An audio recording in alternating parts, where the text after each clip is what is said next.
presentación que hemos hecho desde la Defensoría respecto a los efectos de la suspendida ley de movilidad a través de un amparo. Primera aclaración y después acá nuestros amigos que son los abogados que están patrocinando este amparo les darán los detalles que ustedes necesiten conocer de lo que es en sí mismo la presentación.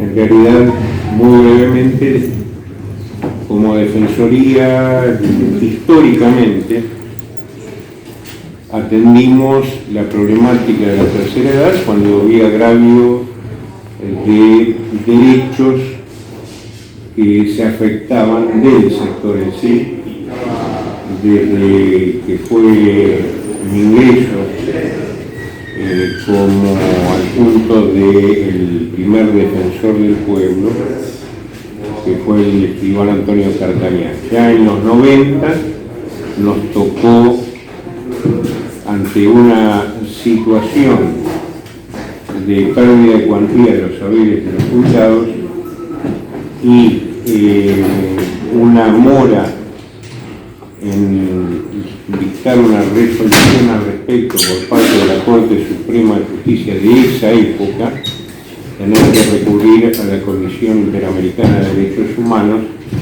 para que finalmente se precipitara la decisión de esta Corte, que fue el caso Chocobar. Después, en otro momento, nos tocó también accionar por lo que fue en el 2001 el descuento del 13% en los saberes jubilatorios de más de 500 pesos, una medida que tuvo resultados positivos. Seguimos así y desgraciadamente con este tipo de situaciones que se van repitiendo en nuestra historia.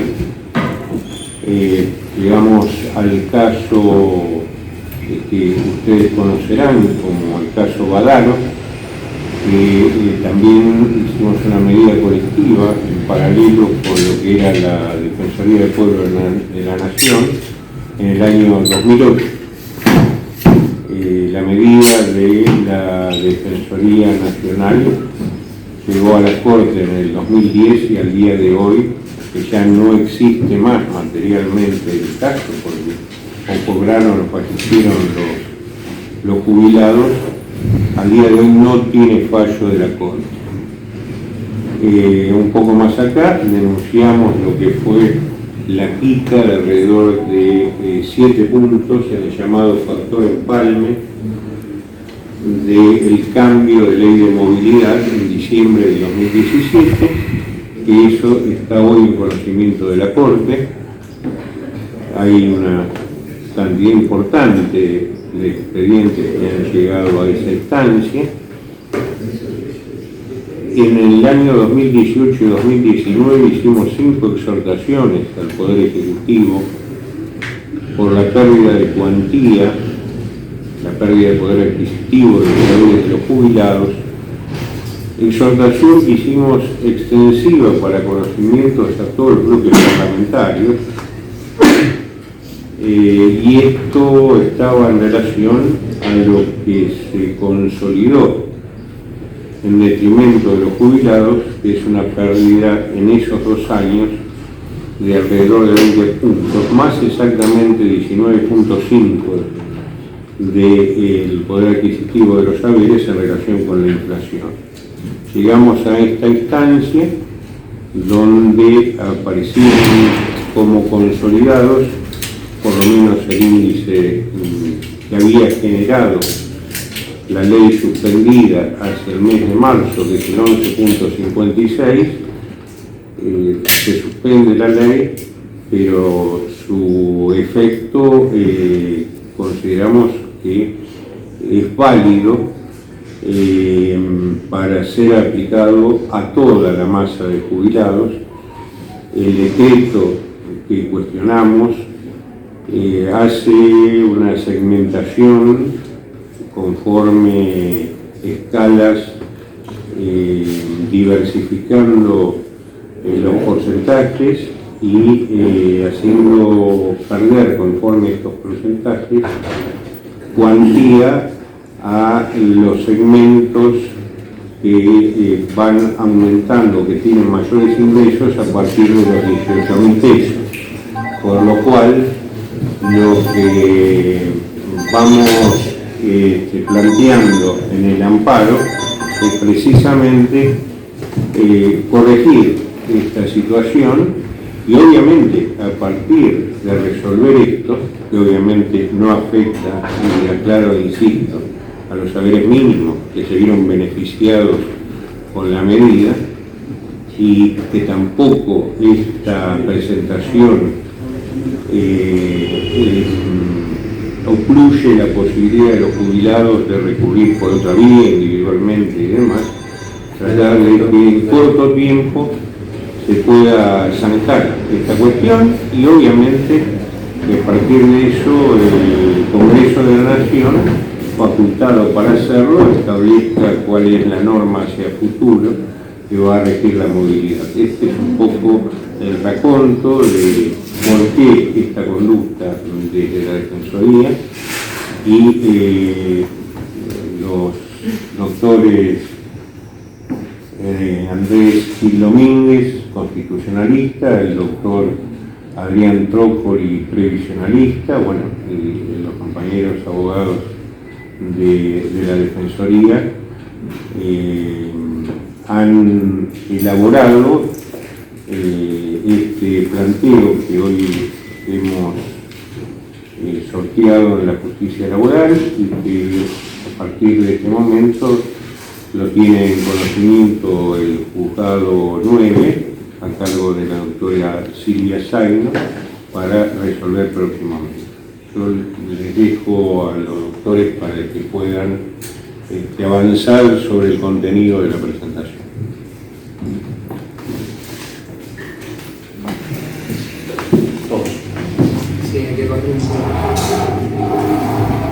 Ahí está.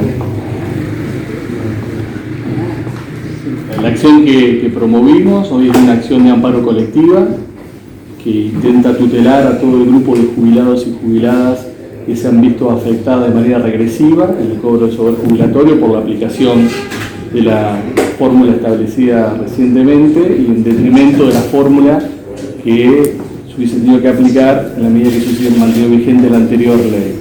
Este amparo colectivo cubre o representa el derecho a la seguridad social en términos del derecho a la movilidad del haber jubilatorio de todos los jubilados y jubiladas afectadas. Tiene también una medida cautelar del innovar que la jueza deberá despachar en un tiempo célere y prudente, y fundamentalmente es un proceso colectivo que se incorporó en la reforma constitucional de 1994, en donde la Corte Suprema de Justicia a través de la jurisprudencia y varias acordadas lo ha desarrollado, y lo que intenta es evitar que grupos vulnerables que quieran acceder a la justicia tengan que litigar individualmente con el mismo objeto, con la misma pretensión para obtener el mismo resultado. Es también el amparo colectivo una forma de garantizar el acceso efectivo y útil a la justicia de todos los jubilados y jubiladas afectadas, porque muchos de ellos no tienen ni el tiempo, ni los recursos, ni la capacidad para poder presentar individualmente estos procesos. Y la Corte lo ha dicho muchas veces que estos procesos garantizan el derecho de acceso a la justicia, pero fundamentalmente protegen a los más vulnerables. Y los ancianos, los jubilados, son un grupo vulnerable que nuestra Constitución y los tratados sobre derechos humanos específicamente le otorgan una tutela especial y le indican al Estado argentino la obligación de desarrollar conductas positivas de tutela, ya sea en torno a sus derechos, ya sea en torno al acceso a la justicia. Por eso vemos que esta es la principal forma de defender los derechos de los jubilados, de garantizar su acceso a la justicia y también de hacer un aporte al debate público.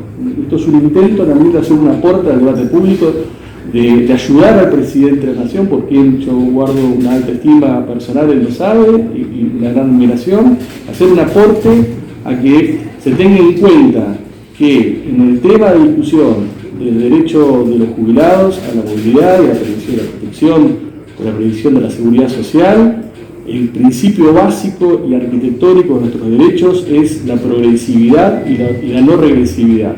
Y cualquier norma que dicte el presidente, que dicte eventualmente el Congreso, no puede estar fuera de este marco, no puede considerar como un piso mínimo este marco, ¿no? Por eso esta acción no solamente intenta representar el derecho de todos los jubilados y jubiladas afectadas, sino también hacer un aporte al debate público sobre el alcance de los derechos de los jubilados y jubiladas y la protección que el Estado debe tener con respecto a ellos.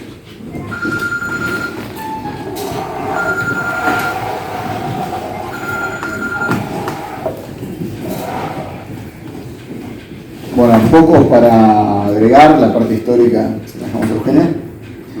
Y creo que lo más importante es el carácter colectivo, pero desde la especialidad no puedo dejar de decir que hay un problema muy serio respecto de un grupo importantísimo de jubilados que simplemente no tienen acceso a la justicia. Esto no es teórico, no estoy diciendo que el constitucionalismo se quede en los libros, pero lo vemos a diario. Nosotros como abogados como abogados que representamos a jubilados, tenemos la obligación de ser serios en lo que presentamos y en buena parte también, si se quiere proteger al Poder Judicial, nosotros no podemos inundar con 1 millón de demandas al Poder Judicial, porque esto atenta contra un servicio razonable de justicia y atenta contra los otros reclamos de jubilados que escapan de esta situación particular. No hicieron referencia a los dos, pero quiero hacer hincapié que esto de ninguna manera limita el accionar de todas las otras cuestiones que solemos ir a reclamar, a veces administrativamente, pero en términos generales a tribunales, que tienen que ver con la situación individual del jubilado. Esto es un poco limpiar el esquema para que no haya reclamos vacuos o reclamos poco significativos y que compliquen el accionar judicial. Que los jueces puedan dedicarse a resolver la situación particular de los que le negaron un beneficio, los que están aplicando un tope, los que tienen un error significativo en su haber, y no simplemente dedicarse a las demandas masivas. Creo que nosotros como abogados previsionalistas tenemos que ir a reclamar situaciones particulares. Deberíamos terminar de una buena vez con que una ley ataque a todos. La ley no puede cubrir la totalidad de las situaciones, pero lo que no puede es generar para todos una quita, un desmedro importante. Entonces son los lugares donde la ley no alcanza a cubrir. Para eso está el Foro de la Seguridad Social, y esperemos que con acciones como esta se pueda concentrar en estas cuestiones particulares, estas cuestiones individuales, y no en algo que es genérico y que absolutamente, como decía mi amigo recién, nos tengamos que dedicar a repetir siempre no. Si tienen algunas preguntas. Sí, un elemento más. Yo sé que la sensibilidad de la sociedad argentina hoy, cuando uno cuestiona una medida, se le asigna a este cuestionamiento un fin político. Es decir, hay un grado de paranoia o de persecución de suponer que tratar de evitar que se conculque un derecho, y sobre todo un sector vulnerable, beneficia a tal o cual expresión política. Nosotros hacíamos, yo en particular, el raconto desde el 90 para acá, tantas veces que acudimos para proteger esos derechos colectivos, para que se comprenda que lo que seguimos pretendiendo es evitar que quienes administran el Estado en cualquier circunstancia puedan cometer errores, a veces no advertidos. Sabemos del estado crítico de la economía argentina, esto va de suyo, y lo hemos advertido con las distintas administraciones.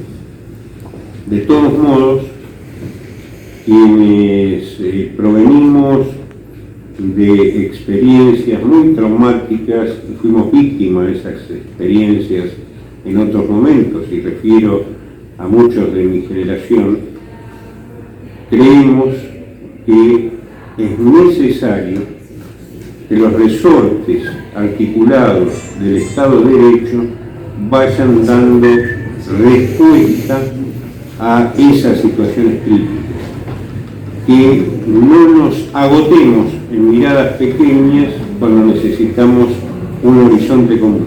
Tal vez, como le decía Andrés Gil Domínguez, es una posibilidad la que se nos plantea para ver cómo salimos de esta crisis sistémica que tiene la seguridad social, cómo desde mirarnos cara a cara con nuestras opiniones más diversas.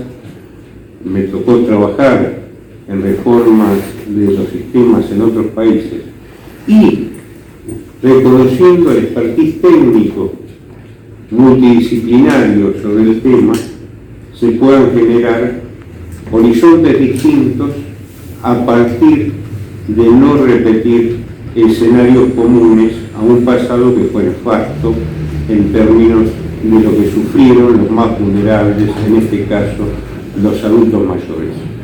Yo provengo y hago desde hace 40 años atención directa al adulto mayor. Para nosotros no es una entelequia, para nosotros no es un decreto, para nosotros es un ser vulnerable de un sector que yo pasé de visualizar desde lo académico a trabajar desde lo cotidiano y hoy a llegar a ser mi propio objeto de estudio.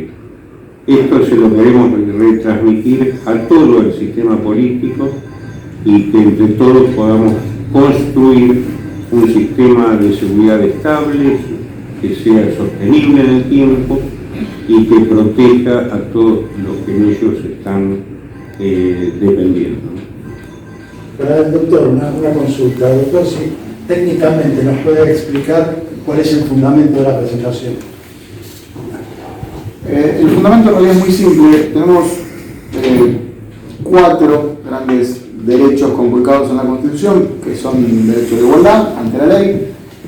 Lo hemos contado muchas veces, pero básicamente el decreto lo que hace es dar aumentos escalonados y distintos a grupos que están bajo el mismo paraguas legal. Tenemos jubilados que no han recibido descuento alguno, algunas leyes especiales que en realidad no tienen grandes razones para estar protegidas, pero están afuera del esquema. Primera, desigualdad, que si fuera la crisis para todos, deberíamos afrontarla entre todos, no algunos. Y dentro del mismo grupo que están jubilados, es irrazonable que algunos reciban el 13% y otros un 3,7% de aumento. Esto no cumple con el objetivo de la movilidad. La movilidad no es otra cosa que mantener el poder adquisitivo de la prestación a lo largo del tiempo. Si estamos quitándole una parte a un grupo, a ese grupo, sea que sea una quita menor o mayor, no corresponde. Este es, creo, el argumento que más me gusta a mí, pero el más fuerte. Entiendo que simplemente es un derecho adquirido. Lo que sucedió con la ley anterior es que durante el gobierno anterior se retrasó el pago de las jubilaciones. Simplemente se decidió hacer una medición de prestaciones y salarios y pagarla con una demora significativa. En vez de corregir esta situación, este decreto lo que hace es empeorarla y no le reconoce un derecho ya adquirido, porque el trimestre tercer trimestre del año pasado, terminó en septiembre del año pasado. Esa plata les corresponde a los jubilados como un derecho adquirido. Obviamente, el principio de no regresividad que mencionaste, que Andrés mencionó varias veces, nosotros tenemos un control de convencionalidad, lo cual significa que hemos equiparado los tratados internacionales a la Constitución Nacional hace mucho en cuanto a derechos humanos, y no podemos dar peores derechos o dejar de reconocer derechos, empeorar en la situación de derechos ya reconocidos. Los jubilados están claramente, especialmente tutelados. Tenemos cientos de fallos. La Corte Suprema de Justicia de la Nación hace exactamente un año, o se va a cumplir un año el mes que viene, la última vez que hizo mención al control convencional para los jubilados, dijo que especialmente en época de crisis es cuando más tenemos que protegerlos. Un aporte en este sentido: Argentina fue uno de los primeros estados que, a mi criterio, muy valientemente promovió la celebración del tratado, del acuerdo de diversos países, de la llamada Convención Interamericana de Derechos Humanos de las Personas Mayores, que termina firmándose hacia el mes de junio de 2015 en Washington, y que luego en el 2017 es receptado por una ley en nuestro país, que es la ley 27.312. En su artículo 26, los estados tratantes se comprometen a la no regresividad de los derechos, es decir, traducido en idioma más lego y sencillo, a no recortar, que no haya merma de los derechos del colectivo de los mayores.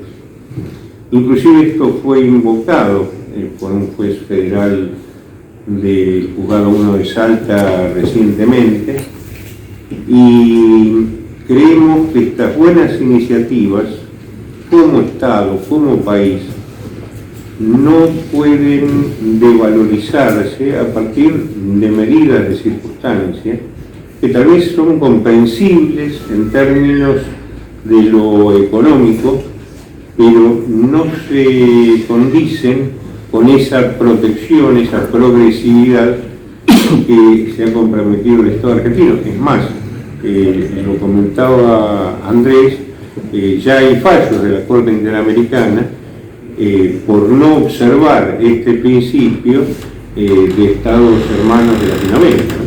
Y contra el Estado argentino. O sea, hay fallos de la Corte Interamericana el año pasado contra el Estado argentino, el caso Hernández versus Argentina, que si bien se dedica al tema del derecho a la salud, lo hace de una perspectiva que ningún derecho económico, social y cultural, entre ellos la seguridad social, puede soportar de forma razonable medidas que sean regresivas, y esta claramente es una medida regresiva.